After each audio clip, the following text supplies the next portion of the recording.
Hello बच्चों, अब देखो प्रश्नावली 3.2 का प्रश्न नंबर 3 है। एक कक्षा के 15 विद्यार्थियों के भार केजी में इस प्रकार हैं: 38, 42, 35, 37, 45, 50, 32, 43, 43, 40, 36, 38, 43, 38 और 47। ठीक, हमें इन्हें पढ़ने से एक तो ये आंकड़े हैं, तो या तो विद्यार्थियों की ऊंचाई होगी, या विद्यार्थियों का भार होगा, या विद्यार्थियों के क्रिकेट के मैच के नंबर होंगे, या परीक्षा के नंबर होंगे। इन्हीं को हम आंकड़े कहते हैं या प्रेक्षण कहते हैं। तो इन्हीं के आधार पर रहता है। तो ये क्वेश्चन है भार के आधार पर, यानी कि 15 बच्चों के इतने इतने वजन हैं। ठीक, भार का मतलब होता है वजन। अब इन आंकड़ों को लिखा है। इन आंकड़ों में से बहुलक और माध्यक ज्ञात करना है। क्या इनके एक से अधिक बहुलक है?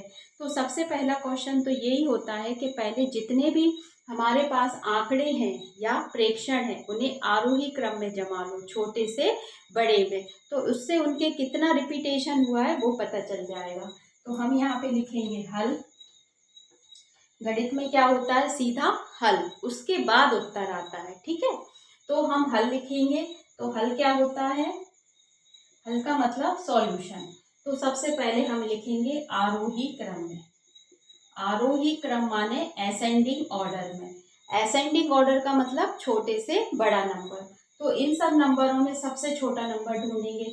जब हम पहली बार पढ़ते हैं तो हमें लगता है इनमें सबसे छोटा कैसे ढूंढे, है ना। तो हम जब बार बार पढ़ते हैं तो समझ आता है। ये 38, ये 35, 37 और ये 32। तो सबसे छोटा हमें 32 दिख रहा है। 32 से आगे ऐसे बढ़ते चलो तो फिर कोई नहीं है, सीधा ये है। तो 32 के बाद आएगा 35। अब 35 देखो कि कितनी बार है, तो एक ही बार है। 35 के बाद है 37 भी है कहीं पे। 38, 37, हाँ ये 37 है। फिर देखो 38 एक, फिर आया 2 और ये 3 बार। तो ये हो गया 38, 38, 38।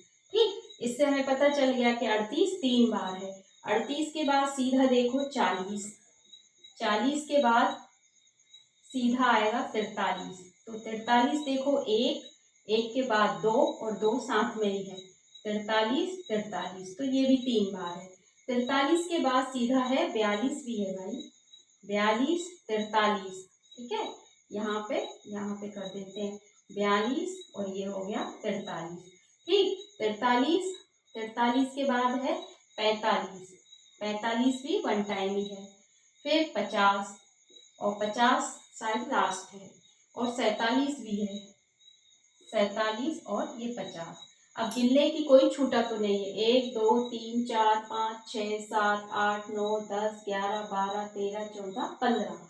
अब इन्हें गिने 1, 2, 3, 4, 5, 6, 7, 8, 9, 10, 11, 12, 13, 14। तो एक रह गया। एक कौन रह गया? 43, 32, 50, 35, 42।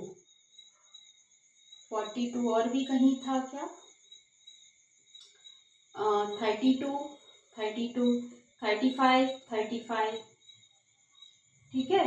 फिर 35 के बाद 37, 37, 38 एक, 2, 3 बार हो गया। फिर 40, 40 हो गया। 42 हो गया। 43, 43 1, 2, 3 बार हो गया। ठीक, फिर 45 एक ही बार है। फिर 47, 47 हो गया। और 50। ठीक, ये हो गया।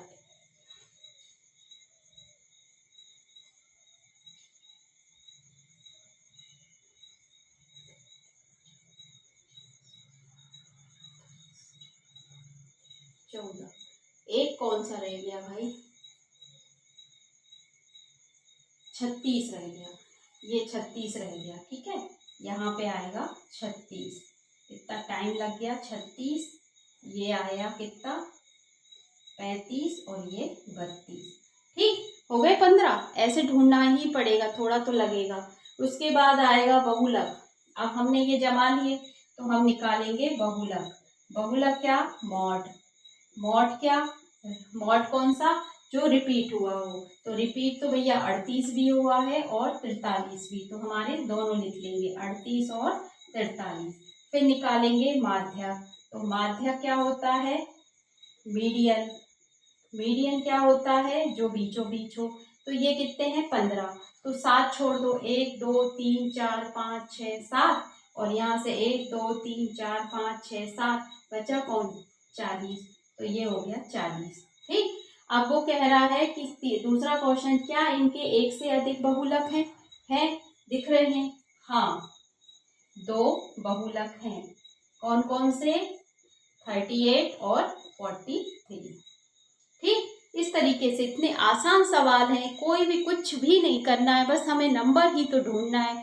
बहुलक जो रिपीट होता है, माध्यक जो बीच का होता है, माध्य जो सबको प्लस करना होता है। इतना इजी है, आप अच्छे से समझ के करो और कमेंट्स करके बताओ कहाँ समझ नहीं आ रहा है।